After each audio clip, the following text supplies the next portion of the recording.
So we're going to be in the book of Proverbs this morning as we kind of do this little bouncing two series at the same time, bouncing in and out of holidays and in and out of the book of Proverbs.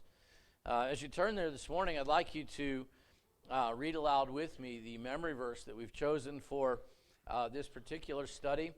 And this one, it's a short verse, but we're going to hit it really throughout the year. We have parts of this series that are going to take us all the way into the fall, and so you have plenty of time to work on it. But read aloud with me, if you would, Proverbs chapter 1, verse 7. The fear of the Lord is the beginning of knowledge, but fools despise wisdom and instruction. And that really sums up much of the book of Proverbs. Memorial Day and events like it and themes related to it. Memorial Day really opens, kind of briefly, a window on those who died, how they died, and what they died for. We could look and realistically say that their deaths paved the way for the freedoms that we enjoy, and their cause defines the freedoms that we enjoy. You know, it's interesting, having been in Rentham now for a dozen years or so, our town's Memorial Day service. And I'd encourage you, if you've not been, to go. I'm assuming, though the leadership of that service has kind of been transitioning here the last few months, that the service will probably run pretty similar. This is going to be at least the second time that leadership has changed in the last 12 years. And the service remains pretty similar. You know, we do the parade, we get there. Politicians talk because that's what they do. The most, I think, for me, important part of the Memorial Day service is the roll call of the fallen. And it's a very emotional time, or it can be, as they read off each and every person who died during a war that was from the town of Rentham. And it's very emotional. It's very compelling to have those names rehearsed year after year, to have their memories be honored, be blessed. Though there's bleed over, and we sometimes forget that Memorial Day has nothing to do with our veterans, though they lead the charge, I think, on Memorial Day. And I'm not saying we shouldn't honor our veterans, because we most certainly should. We actually have their own day for them. It's called, conveniently enough, Veterans Day, and it's not in May. And so the real focus of Memorial Day is for those who died, those who died for the freedoms that we enjoy today, to honor their names, to honor their legacy, to honor their memory, to remind ourselves of the cost of the freedoms that we enjoy, to remind ourselves that we can live and should live better lives, both in following their example and because of what they did. But when we come to the book of Proverbs, and it really is my intention this year, through each of these holidays that pop up, to go back to the book of Proverbs to find wisdom that bears on the day. Mother's Day, we did that. Father's Day, we'll do that. Independence Day, all those days we got. There's wisdom in the book of Proverbs. Interestingly enough, and I did find this very interesting. Excuse me while I pick this up. It's going to drive me nuts otherwise. There is not a lot in the book of Proverbs about themes related to Memorial Day. And I found that very interesting. Here's the bulk of Proverbs. Chapter 10 through about chapter 30 is, 19, was it 29? Yeah, 19 chapters of just Solomon kind of pontificating, kind of giving what are mostly maxims, if you will, just quick, short, unrelated, often insights and statements that we can draw together around themes and find tremendous wisdom. But there isn't a lot there about memory and remembering and memorializing. There are a couple places he talks about having a good name, talks about ancient landmarks and boundaries and those kinds of things, but not a tremendous amount there about wisdom for memories and actions. But there is some, and so we'll plumb what is there. And the primary text that I have is Proverbs chapter 10 and verse 7. And we're really going to camp in this one verse this morning for our time. So Proverbs chapter 10 and verse 7, Solomon said, "The memory of the righteous is blessed, but the name of the wicked will not." The memory of the righteous is blessed, but the name of the wicked will not. It's easy for us to say that we bless the memory of the righteous. But if we stop to think about it, what really causes us to bless them? What does it mean, and what does it mean to us to be righteous? That was the question that I kind of threw at myself as I began thinking about this. What does it mean to be righteous? And again, righteous, like so many of those words we throw around, we know exactly what it means until somebody says, "Hey, what does that mean?" And you're like, "Can I get back to you?" Because we use it, but we don't often stop to think about what it is. So I started, as I am wont to do, by defining the word righteous. What does it mean to be righteous? And the definition that I came up with is, again, that kind of short, simple, I like those, is being or being declared right. That's simple. We don't need to complicate it. Being or being declared right is just kind of a simple definition. Now, most of you are still in school, right? Or not far enough out of it that you've forgotten what grammar is. Because I want to talk to you about verbs and nouns and adjectives for a few minutes. We have to unpack this a little bit today to really get there. Because the word righteous, as we usually think of it, is a verb. And as a verb, it expresses the state of being righteous, which is the noun. So you have a verb. It's not an action. Righteous, there is no action. It is a state of being. So we falls into our definition of what a verb is, right? An action or a state of being. It's a state of being. And it describes the state of being righteous, which is the noun. So we get into the noun, and as a noun, righteous has two significances. The definition that we have. As a noun, there are two kind of emphases, two significances that are placed in it. The first one is a legal significance. Now, when we use the word righteous frequently, this is the idea that we're talking about. This is the significance we place. This is that shade of meaning that we gravitate toward.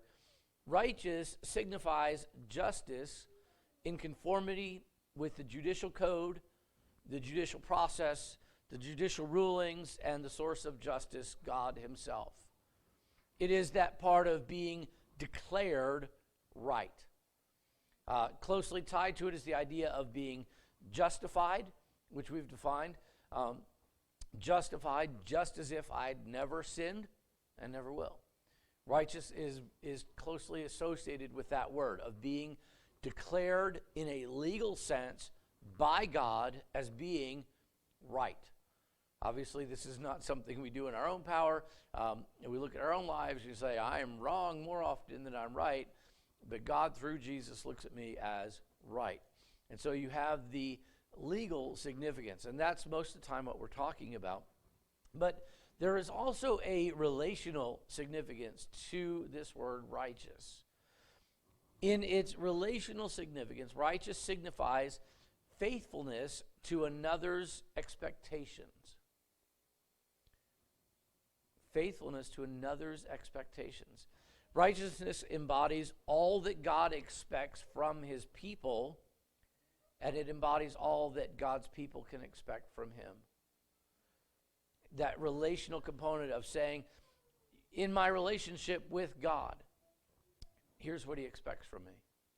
We have this with each other. We have our relationships with each other, and those relationships all have expectations. Some of them are clearly stated. You get married, and those vows that you take, there are some very clear expectations that are set in that process of what your relationship looks like. Now, is that all that's there? No, there's a lot more than that, but there are some clear expectations that are there. Whether it's your relationship with a parent or a sibling or a friend or a coworker or, your mailman, whatever the relationship may be and however that relationship may be, we have expectations in those relationships. Sometimes they're stated and clear, and sometimes they're a little more ambiguous and a little fuzzier, a little hazier and less stated, but they're always there. And so this idea, this relational significance of righteousness is that those expectations that God has for us relationally, not just what he requires of us legally. And you think of it this way. I think of, and we'll when I think about God, God is my judge. He's the judge of the universe. But is that the primary way that I think about God? Because that's the legal sense. And the answer is no. I mean, you don't hear me say, oh, judge of the universe very often. Usually you'll hear, oh, heavenly Father. And so my relationship with God, you have both of those, and they're both valid, and they're both significant, and they're both important. But that relational component, that relational significance, for me, is as or more important on a day-to-day basis than that legal component. Now, is it important that God declares me right? Yeah, because if God doesn't declare me not guilty, that means I'm guilty, and heaven is no longer my home. Someplace further south and warmer is, right? So the legal is important, but the relational is equally. One of the places that we can see this a little more tangibly is in the book of Genesis chapter 30. Now, in Genesis chapter 30, one of our heroes of the faith, Jacob, who was a charlatan, a swindler. He was Sneaky Pete before Sneaky Pete was Sneaky Pete. Kind of a guy. That was him, con man extraordinaire. But Jacob had gone down to live with his uncle Laban, had married his cousins. It was legal. It's legal here in Massachusetts even, so whatever. But married, he'd gotten married and had served his uncle for his now wife's hands in marriage and been there for about 14 years. And Laban says, look, it's not right that you should continue to labor for free. Tell me what it is that you want for wages. We'll agree to that, and you'll continue to work. Because Laban was benefiting from Jacob's industry. And so Jacob made this statement in verse 31 of Genesis 30. You shall not give me anything. If you will do this thing for me, I will again feed and keep your flocks. Let me pass through all of your flock today, removing from there all the speckled and spotted sheep, and all the brown ones among the lambs, and the spotted and speckled among the goats, and these shall be my wages. So my righteousness will answer for me in the time to come. When the subject of my wages comes before you, everyone that is not speckled and spotted among the goats and brown among the lambs will be considered stolen if it is with me. This is not righteousness in a judicial sense. Jacob's not using it that way, but in that relational significance. He said, you'll be able to see that I have met the expectations of our relationship by just looking at my flocks. And if there's anything that looks like it should be yours, then we'll know that was stolen. If it was anything that looked like it was speckled and spotted and brown, then we'll know that that's mine. And so he used that in that relational kind of sense of expectations. You can know that I'm meeting your relational expectations just by glancing at my flocks and herds. And so he used that. Now, I acknowledge that there is some difficulty in seeing the difference and the delineation between these two significances, between the judicial and the relational. And there is difficulty in seeing it because they're related. There's an inherent relationship in those two significances, but just because it's difficult to see it doesn't mean we shouldn't try. It doesn't mean that we shouldn't seek that kind of clarity. I engage with God as Father. I engage with God as Judge. And it's important for me to be able to distinguish between those two roles and how I relate to him. And so that's how we define righteousness. That's probably more than you bargained for on definition. I like words. I like to know what they mean and kind of unpack them. But righteousness, that unpacking it, that seeing the significance of righteousness begins to have value as we continue to think about it. It's not just a mental or grammatical exercise. If we come back to our text, Proverbs chapter 10 and verse 7. The memory of the righteous is blessed, but the name of the wicked will not. Can I give you a little more grammar? Just a hair more? Would that be okay? Because the word here that's actually used here is neither a verb nor a noun. It's actually an adjective. The subject of this particular sentence is implied. It's not stated. If you look at it, the memory of the righteous. The memory of the righteous what? The righteous person. So person it's an implied subject. But the word itself is actually an adjective. Now, that becomes very interesting because historically, as an adjective, it carries the relational significance. And that's why I spent a little time talking about the legal significance, relational significance, because as an adjective, it always carries the relational significance. And it was understood historically to speak of the loyalty that a person had for their God.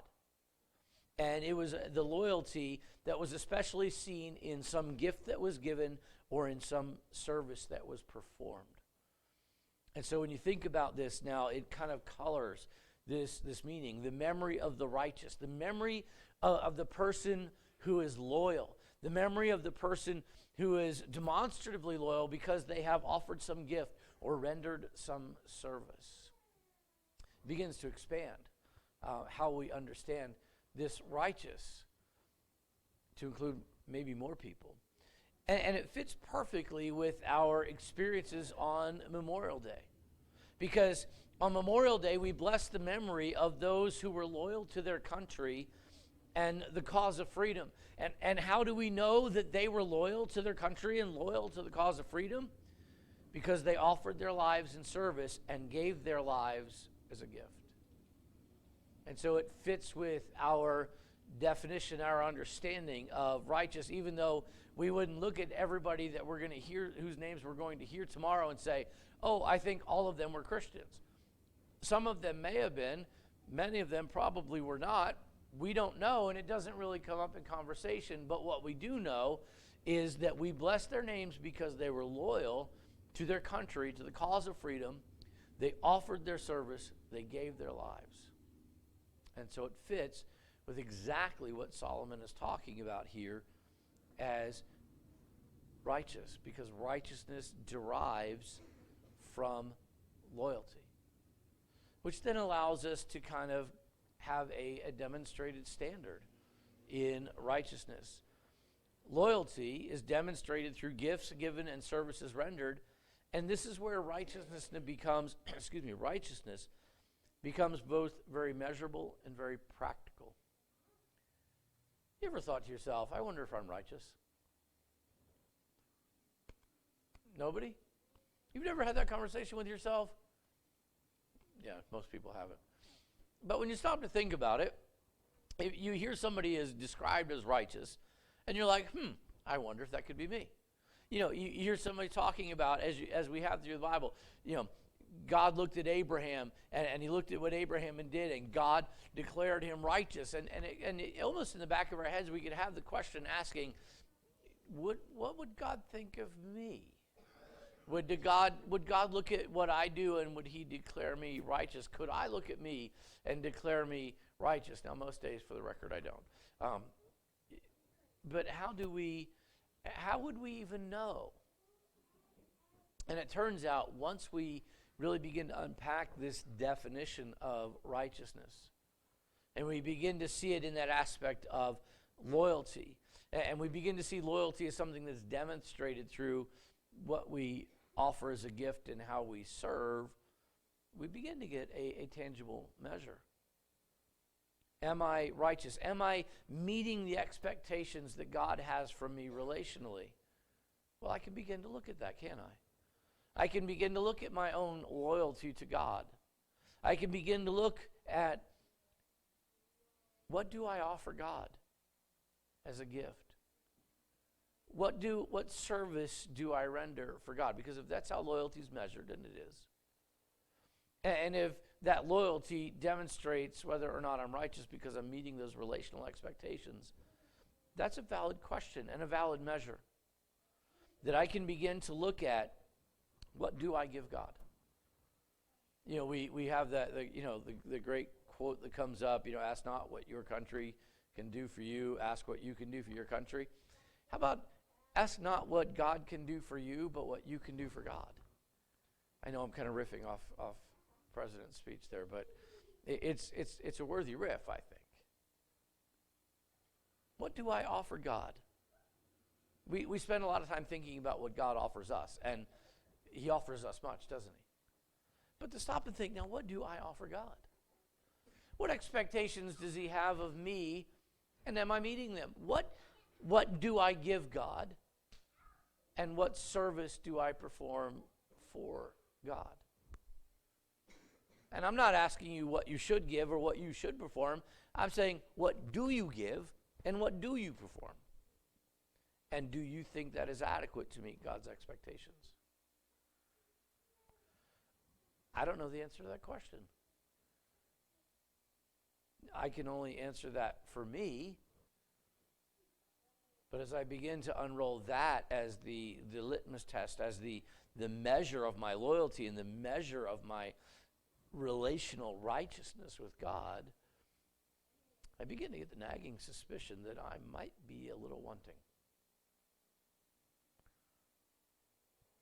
That maybe I don't give enough, and it's not that I don't give.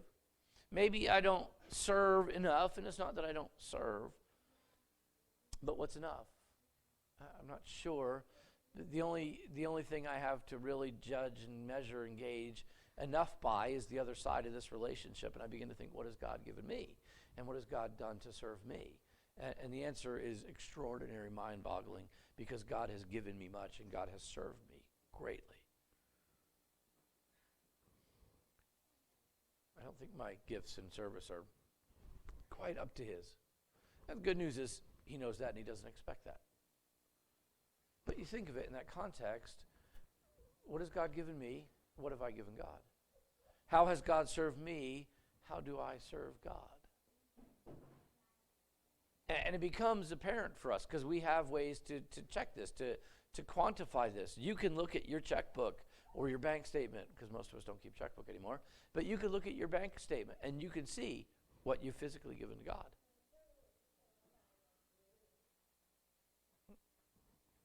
And we've already done the offering, so this is not a money plea. You can look at your calendar and you can see how you've served God. You can look at your task manager. You can look at wherever it is you capture notes.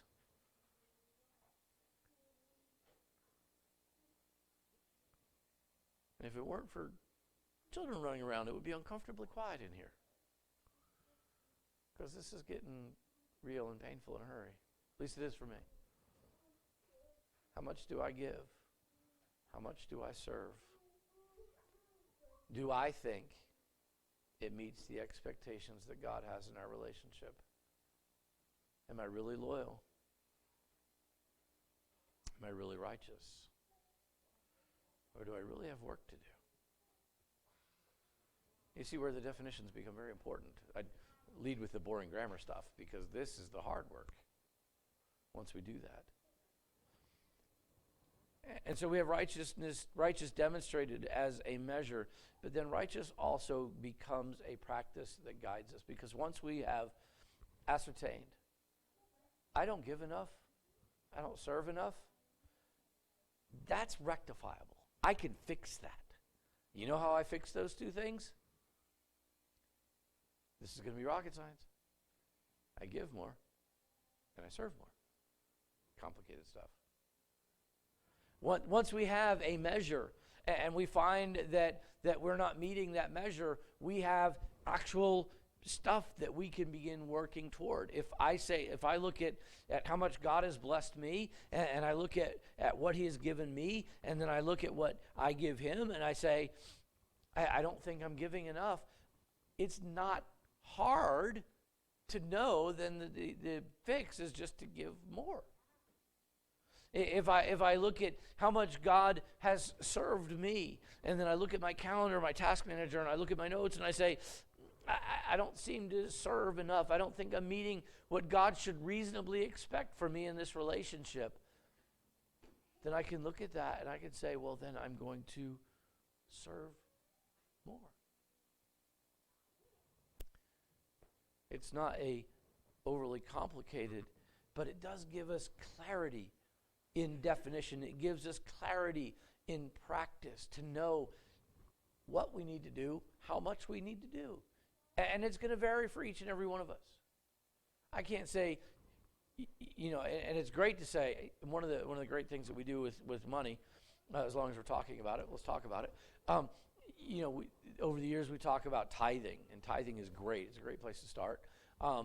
Tithing, I had a conversation with a guy one time who really challenged me that tithing doesn't have to mean 10%. I said, really, that's interesting because the word itself means a tenth. So I'm not sure what else it would not get on the page with me. I'm like, go to the dictionary. A tenth. This is how the word is defined. But just refused to go there. And the reason he refused to go there is because he didn't want to give up 10%. To say, I have to give God 10% of my money. Well, you're thinking of this backwards, completely all wrong. So, because in Israel, a tenth wasn't where they stopped giving; it's where they started. There were several tithes and taxes and things that they all went to God. In the Old Testament, a tithe was just the beginning point; it wasn't like the total. But one of the things that has been observed throughout the Bible was they gave themselves to God first, and their money second.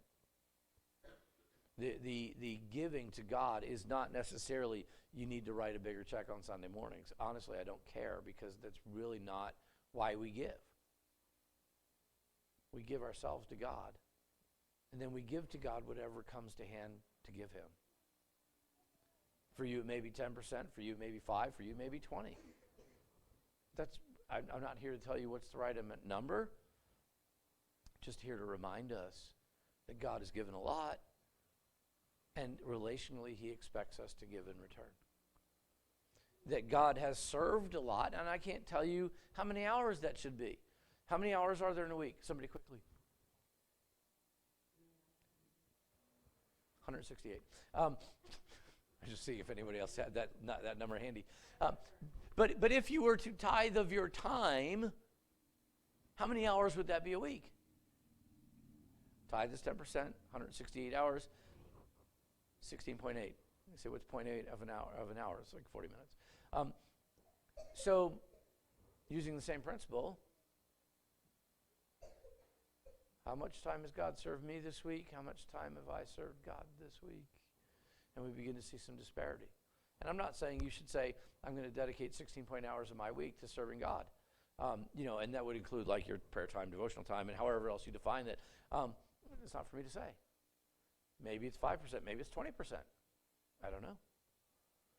But you think about how much time God has spent serving you this week, and you look at your own calendar and your own task manager and your own notes and say, how much time have I spent serving God this week?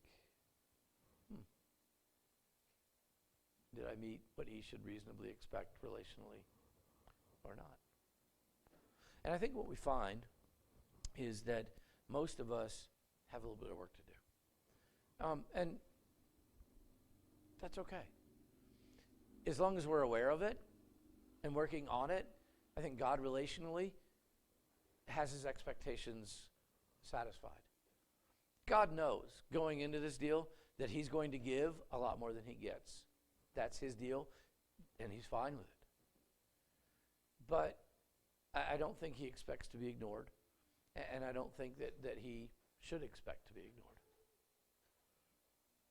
But he does expect us to be aware and to be working on it. To say, I'm going to give a little more today than I did yesterday. I'm going to serve a little more today than I did yesterday. I'm going to at least be cognizant and aware of it, that I need to give and I need to work. I need to serve. I have a God with whom I'm in a relationship who has reasonable expectations of what that relationship looks like on his side too. Ultimately, it comes down to my desire is to be righteous. That's my desire. I go back to our text one last time, and you think about this. The memory of the righteous is blessed, but the name of the wicked will rot.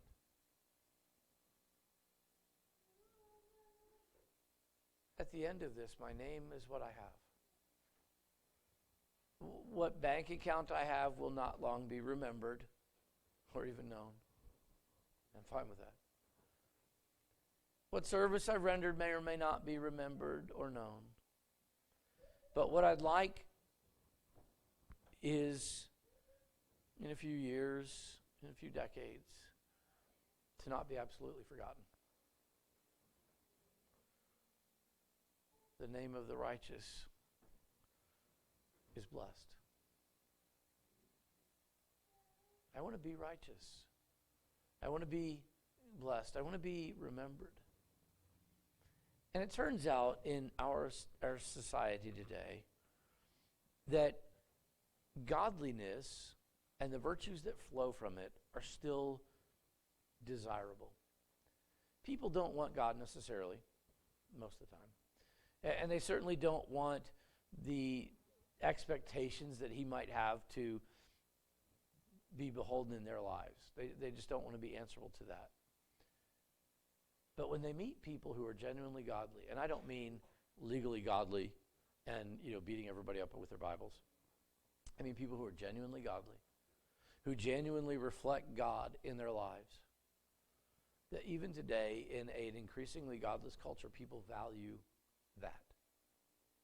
People who are genuinely righteous are people who are desired by people around them. The traits that make us righteous, the traits that flow from us being righteous, the traits that flow from us being godly are still desired and desirable traits, even in an increasingly godless culture. Even in a culture that's increasingly hostile to God, the effects of godliness are still something that are valued.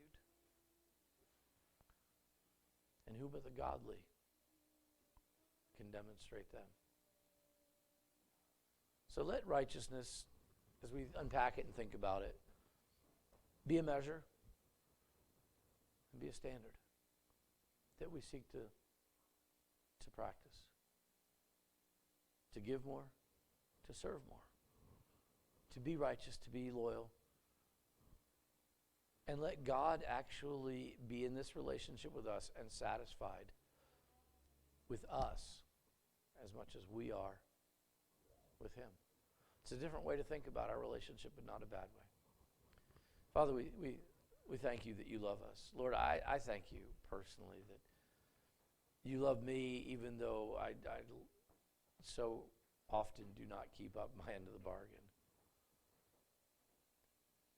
Father, would you help us this morning to focus a little bit of time and energy around these thoughts of being righteous, around these thoughts of being loyal to you, of serving you, giving to you, whatever that may look like in our lives.